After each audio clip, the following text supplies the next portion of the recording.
Hello বন্ধুরা, আজকে আমি আপনাদেরকে দেখাবো রূপশ্রী প্রকল্পের ফর্ম আপনারা আবেদন করার সময় মেয়ের বাড়ির কী কী ডকুমেন্টস লাগবে এবং ছেলের বাড়িতে কী কী ডকুমেন্টস আপনারা দেবেন এবং কী কী শর্ত রয়েছে, কোন শর্তে আপনারা এই ফর্মটি ফিল আপ করতে পারবেন। আজকের এই ভিডিওর মাধ্যমে আমি আপনাদেরকে দেখাবো। আপনারা যারা নতুন ফর্ম ফিল আপ করতে চান সেই ভিডিও কিন্তু আমি অলরেডি বানিয়ে রেখেছি। আগের ভিডিওতে আমি বানিয়ে রেখেছিলাম, এই ভিডিওর নিচে আমি ডেসক্রিপশনে লিঙ্ক দিয়ে রাখবো। যারা আবেদন করতে চাইছেন নতুনভাবে তারা কিন্তু সেই ভিডিওটি দেখে আপনারা নতুনভাবে আবেদন করতে পারবেন। চলুন তাহলে আমরা দেখে আসি মেয়ের প্রথমে কী কী ডকুমেন্টস লাগবে। 1 নম্বরে আছে আধার কার্ড লাগবে এবং 2 নম্বরে ভোটার কার্ড লাগবে। ভোটার কার্ড যদি আপনাদের না থাকে তাহলে কিন্তু মেয়ের ভোটার কার্ড না দিলেও কিন্তু চলবে। 3 নম্বরে আপনাদের বার্থ সার্টিফিকেট লাগবে। যদি মেয়ের বার্থ সার্টিফিকেট না থাকে তাহলে কিন্তু অ্যাডমিট কার্ড আপনারা দিতে পারেন, মাধ্যমিক অ্যাডমিট কার্ড। এবং মাধ্যমিক অ্যাডমিট কার্ড যদি না থাকে তাহলে কিন্তু পোলিও সার্টিফিকেট আপনারা দিতে পারেন। 4 নম্বরে কিন্তু ব্যাঙ্ক অ্যাকাউন্ট নাম্বার লাগবে।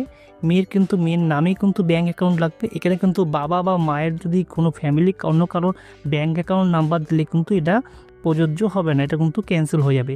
এখানে মেয়ের নামেই কিন্তু ব্যাঙ্ক অ্যাকাউন্ট দেওয়ার চেষ্টা করবেন। এবং 5 নম্বরে কিন্তু ইনকাম সার্টিফিকেট আপনারা কিন্তু দিতে হবে। যদি আপনাদের ইনকাম সার্টিফিকেট বলেন যে মেয়ে তো কোনো ইনকাম করে না, তাহলে ইনকাম সার্টিফিকেট কীভাবে দেবো? তাদের ফ্যামিলির যে ইনকাম সার্টিফিকেটটা হবে ফ্যামিলির ইনকাম অনুযায়ী কিন্তু ইনকাম সার্টিফিকেটটি হবে। 7 নম্বরে কিন্তু আপনাদের বিয়ের একটি ডিজিটাল কার্ড কিন্তু আপনাদের দিতে হবে এর সাথে।